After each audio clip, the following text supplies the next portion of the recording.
Samantala, update naman tayo sa lagay ng panahon. Kausapin na po natin si Pag-asa Weather Specialist Benison Estareja. Magandang umaga at welcome po sa Balitang Hali.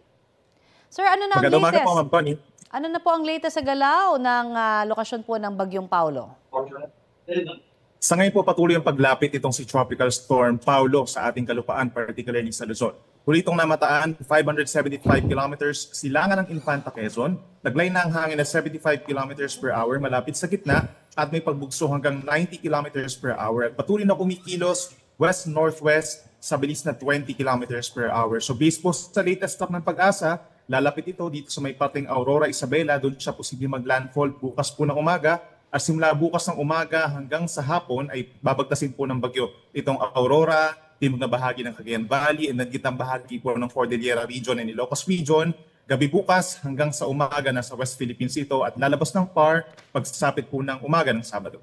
Alright, magiging malakas din ba ang ulan nito, hangin? Kasi dyan pa lamang sa may parte ng Pangasinan daw, may mga talagang tatanggal na ng mga bubong. May kinalaman ba yun, Paulo?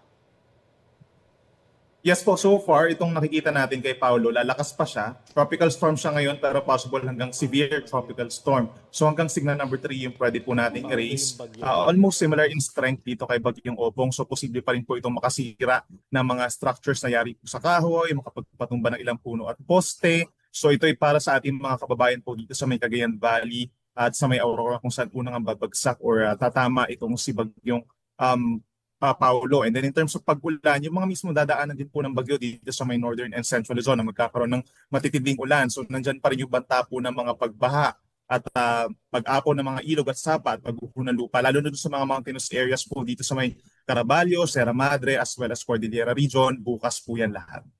Pero sa Cebu pa ho, talagang magkakaroon pa rin ng search and rescue operations. Ano ho magiging lagay ng panahon nila doon? Magandang balita naman po sa ating mga kababayan po na nasalanta dyan sa Cebu ng Lindol, no? Hindi naman tayo direct na maapektuhan po dyan ng Bagyong Paulo, subalit meron pa rin mga localized thunderstorms po tayong mararanasan ngayong hapon. Usually mga saglitan lamang po ito. And then by tomorrow, wala rin tayong aasahang direktang epekto sa bagyo. Fair weather conditions apart from localized thunderstorms pa rin sa hapon at gabi. Maraming salamat sa iyong update sa amin. Yan po naman si Weather Specialist Benison Estareja. Salamat po.